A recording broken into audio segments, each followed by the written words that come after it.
Welcome to Marriage, Let's Talk, hosted by legendary worldwide marriage encounter leader, Father Rosy Rosebrough, featuring Catholic married couples from around the world who demonstrate healthy communication for building better marriages. And now, here's Father Rosy. Hi, Father Rosy here. I'm glad you could join us today. This podcast is not talking about marriage. It is where we're going to share how to create a better marriage through communicating feelings in authentic ways.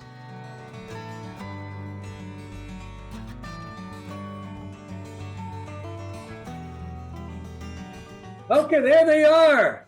Hello, Seamans. Hey guys. What did you guys choose for today? My lovely couple of Michelle and Chris Seaman. Go ahead, my dear. Our question today is, what is my strongest feeling when I fail at something? Okay. Oh, are we ready? Yeah. Okay, Are you? sure. I said, my love, a quality of yours I found most endearing is your enthusiasm for everyone coming. Something you do that I truly value is get defensive for me when my mom is not the nicest. Remember when temperatures in Tucson weren't going up, then down, then up, then down? I guess it's soon enough it will just be hot here. My strongest feeling when I fail at something is angry, disappointed, like a loser, worried, frustrated. Much later, then I look at my failures like opportunities to learn and grow, but that certainly takes a minute. I guess my strongest feeling is probably frustrated. My frustrated feeling tastes like too much or not enough salt in food. Frustrated smells like when it rains and the dogs won't go past the porch to do their business. A physical sensation for my frustrated feeling would be like getting the hiccups. It is a strong 10 on our 10-point scale. I love you, me. That's my face. Yes, of course. Dear my love, your MQ is all the behind the scenes stuff that you did to make sure that the last weekend experience was a success. Remember when we didn't know about all that extra stuff? We just showed up. It was much better. I don't know what it's like to fail.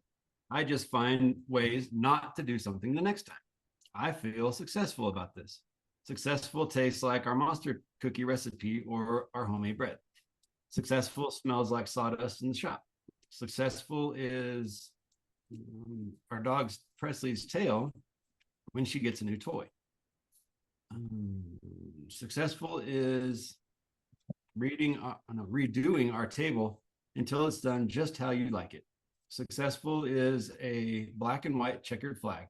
Successful in song is We Are the Champions. Love forever, Chris.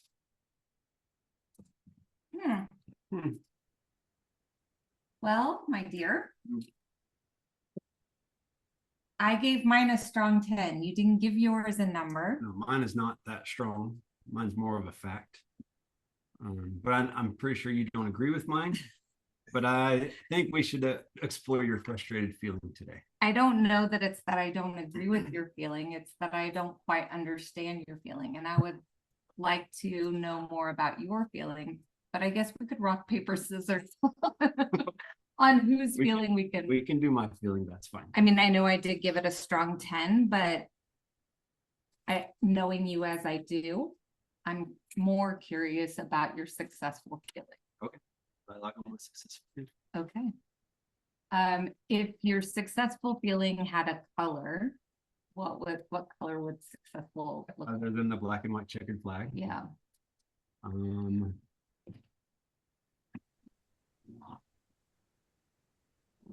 Like a blue ribbon first place, like when you were a kid and you did like those track meets and you got like a blue ribbon first place.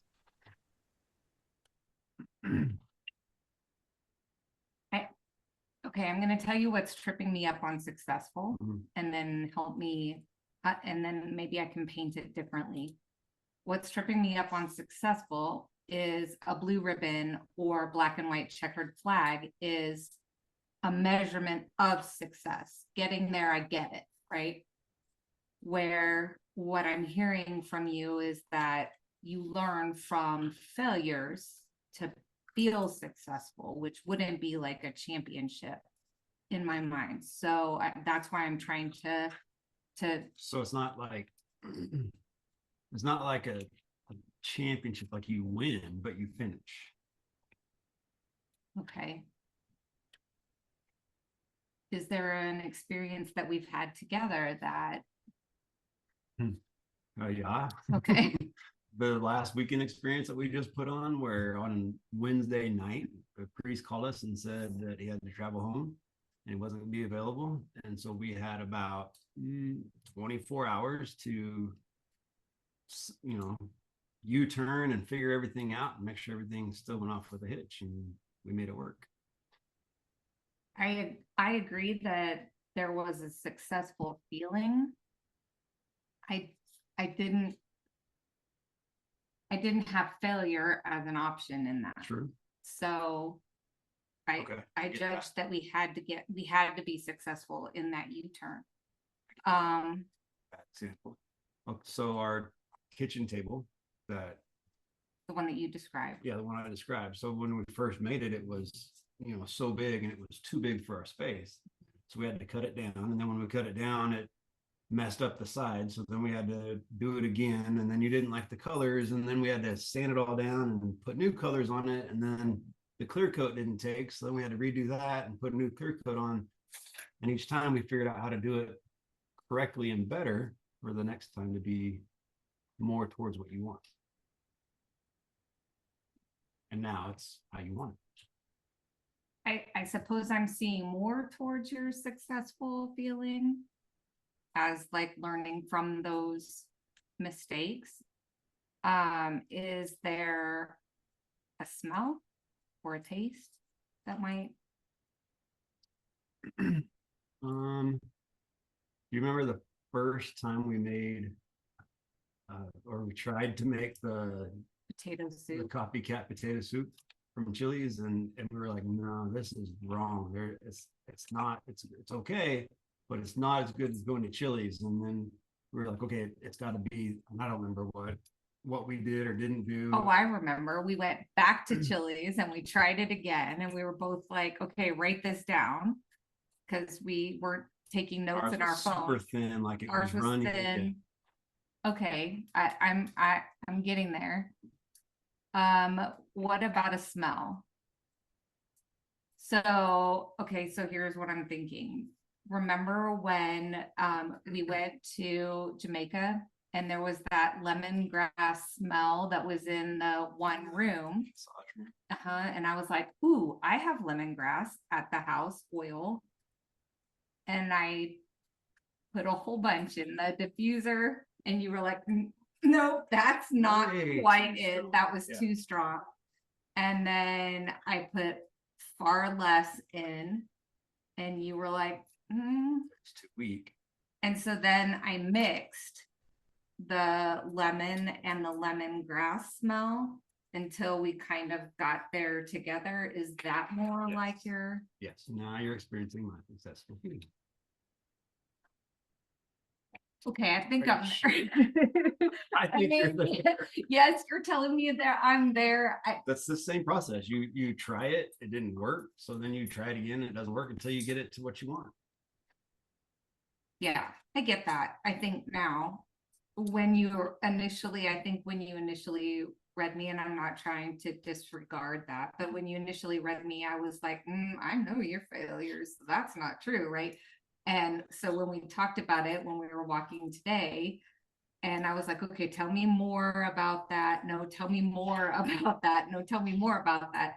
I think that this time, painting that kind of like the trial and error part of it, I judge I understand it more than when I was initially reactive.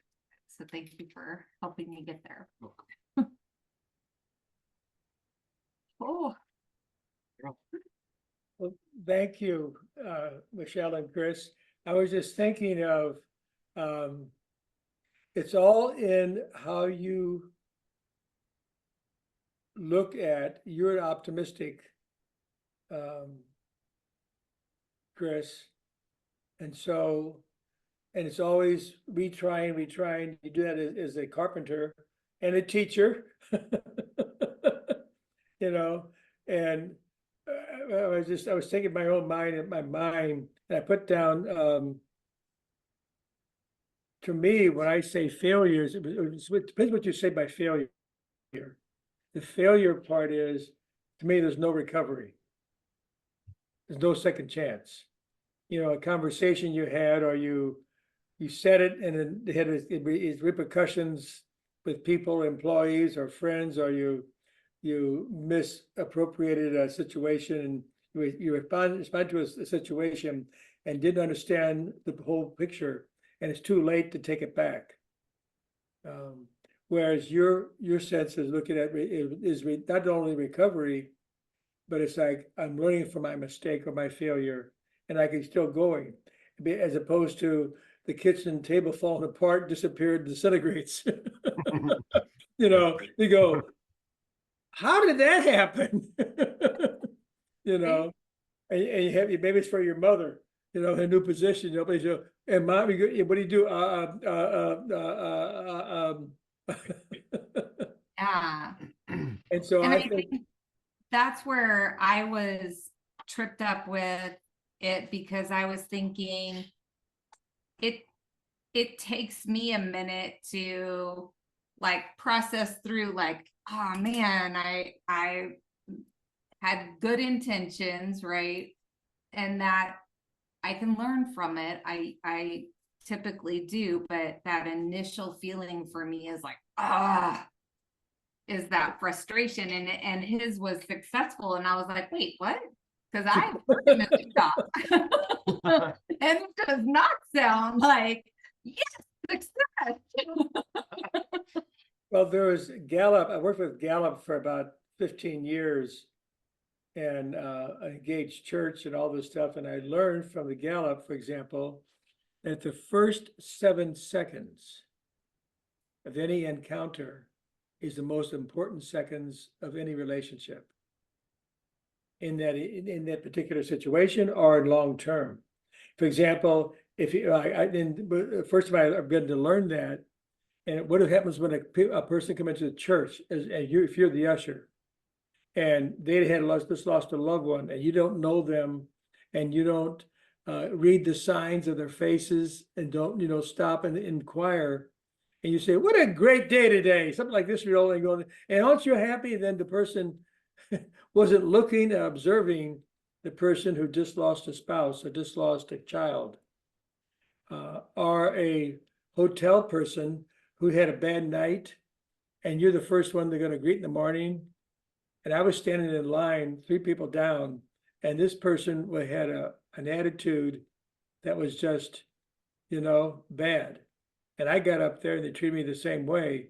Well, I gave them a flunking. They got no stars.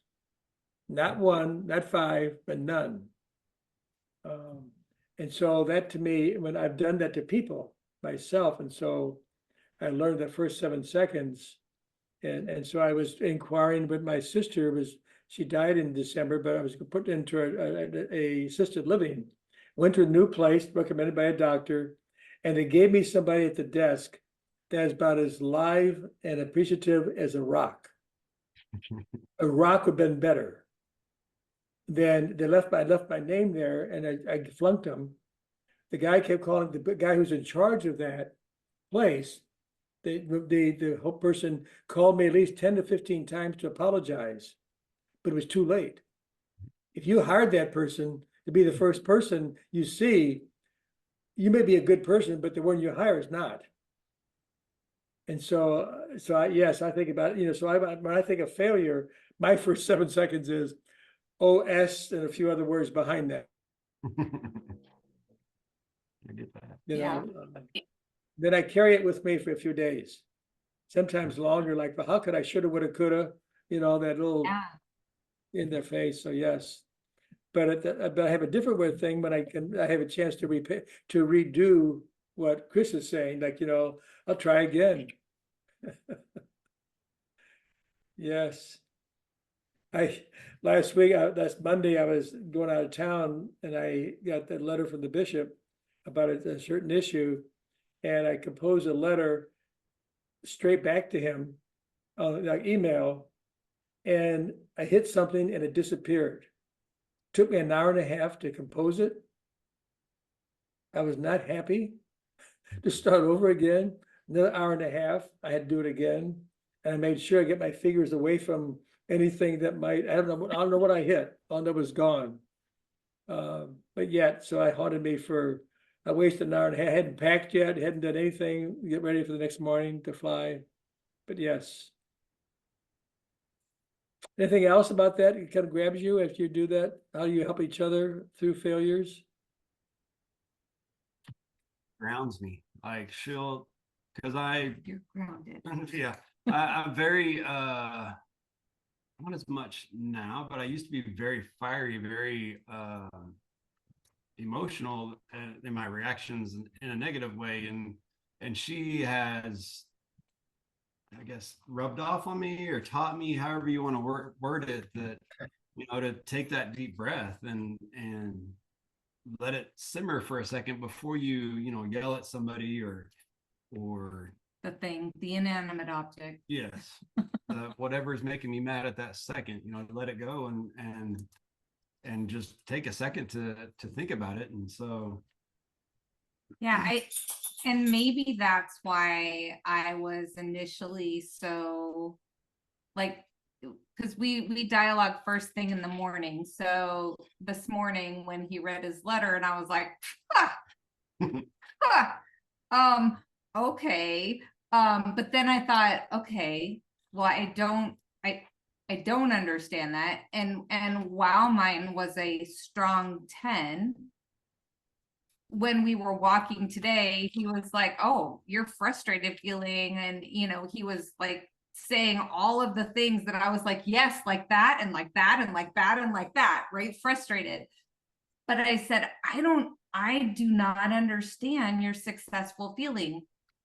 And I feel it now, I think, because we've had now multiple conversations about it, but I feel, like you said, a little more grounded in it, that it's not just like, oh, that's what's not to do. I feel successful now that I know, right?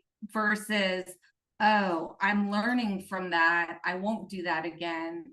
And I will, moving forward, be successful. That there is a feeling of success in that, which I was not getting. Not initially. Well, Chris and Michelle, thank you so much for the gift of sharing tonight and being open to the blades of grass that God sends you and taking time to open that up and to experience that joy. I'm so grateful for the guests we had today who shared willingly themselves in their dialogue. And thank you for joining us. I look forward to the next episode when I join you again once more. This has been Marriage, Let's Talk, sponsored by Worldwide Marriage Encounter, the foremost faith-inspired marriage enrichment organization in the world, providing married couples with transformative experiences through couples retreats, small groups, and more. Learn to nurture love in your marriage at wwme.org. Marriage, Let's Talk is a production of Mater Media, the apostolate that offers the Celebrate Catholic Marriage experience to energize and fortify married couples through parish events and the 7-step journey to joy. Find out more at matermedia.org.